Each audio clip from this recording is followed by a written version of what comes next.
This is why I find politics so sickening. While we fight amongst ourselves, the oligarchs and special interests smile because they know the people have still yet not figured out how politics works. They control politics, we don't, even though we feel strongly that we actually control something.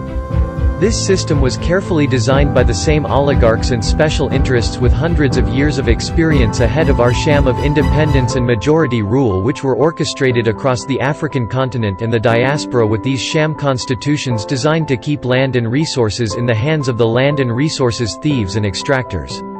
Through their tools of paid politics and paid media they get to control the narrative which perpetuates the mundane regime change foolishness time and time again without changing their carefully designed system.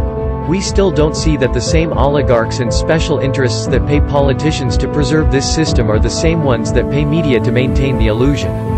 Yet we still don't think it's any of our business who fund our elections but willing to go to the polls again to repeat the same useless farce of a democratic process without addressing the big ol' pink elephant in the room. We are still separated from our land and resources, we are still locked out of every economic artery in our own country, we have no Ministry of Natural Resources, no sovereign wealth fund, we still using 60-year-old quieting titles legislation to steal land from poor black families, we still using 30-year-old legislation to sell large tracts of land to foreign interests, we still have rank discrimination in the gaming and banking industries, we have an unprecedented tax burden placed on our shoulders, our economy is being aligned with other world economies right before our eyes through WTO and the commercial enterprise legislation, we have become a police state in too many ways, we blame the victims of poverty for being poor, almost every institution around us belongs to the oligarchs and special interests and are used to oppress us, the laws and constitution protects the oligarchs and special interests to our detriment, almost all of them.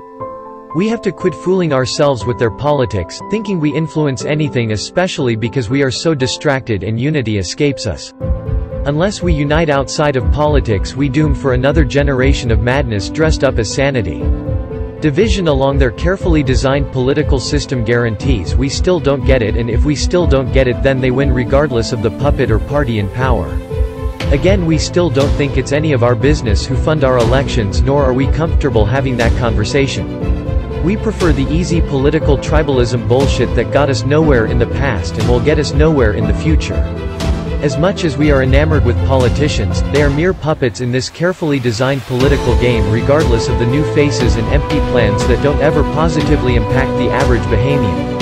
While the world is entering a state of political unrest, the 242 remains loyal to this political bullshit we call democracy. We in a deep coma, sweet, sweet coma.